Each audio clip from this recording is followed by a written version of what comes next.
আজি মই বনাইছিলোঁ তিল আৰু গাহৰি মাংসৰ এটা সোৱাদ লগা ৰেচিপি, যিটো নেকি মই আগতে কেতিয়াও বনোৱা নাছিলোঁ আৰু এনেকৈ কেতিয়াও মই আগতে খোৱা নাই। গতিকে ভাবিলোঁ কি মই ভিডিঅ'টো আপোনালোকৰ লগতো শ্বেয়াৰ কৰোঁ।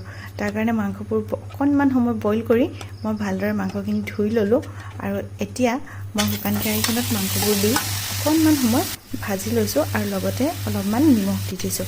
আৰু এতিয়া মই ইয়াত পানী দি আকৌ মাংসবোৰ ভালদৰে সিজাকৈ বইল কৰি ল'ম। আৰু যাতে মাংসৰ পৰা তেল ওলায় তেতিয়ালৈকে মই এইখিনি বনাম।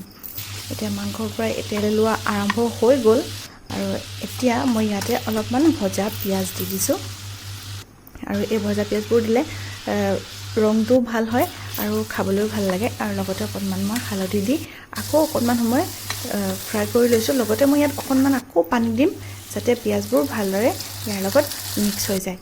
আৰু এতিয়া এয়া মই ধুই লোৱা তিলখিনি অকণমান সময় ভাজি লৈছোঁ আৰু ভজাৰ পিছত মই এতিয়া মিক্সাৰ গ্ৰাইণ্ডাৰত কেইটামান কাজু বাদাম দি তিলখিনি গ্ৰাইণ্ড কৰি ল'লোঁ আৰু এয়া হৈ গ'ল। আৰু এতিয়া ইয়াত মই এয়া তিলবোৰ দি দিছোঁ। তিলবোৰ দি অকণমান সময় ভাজি মই তাত নৰসিংহ, আদা আৰু নহৰুৰ এটা পেষ্ট বনাই তাৰ লগত একেলগে দি দিছোঁ।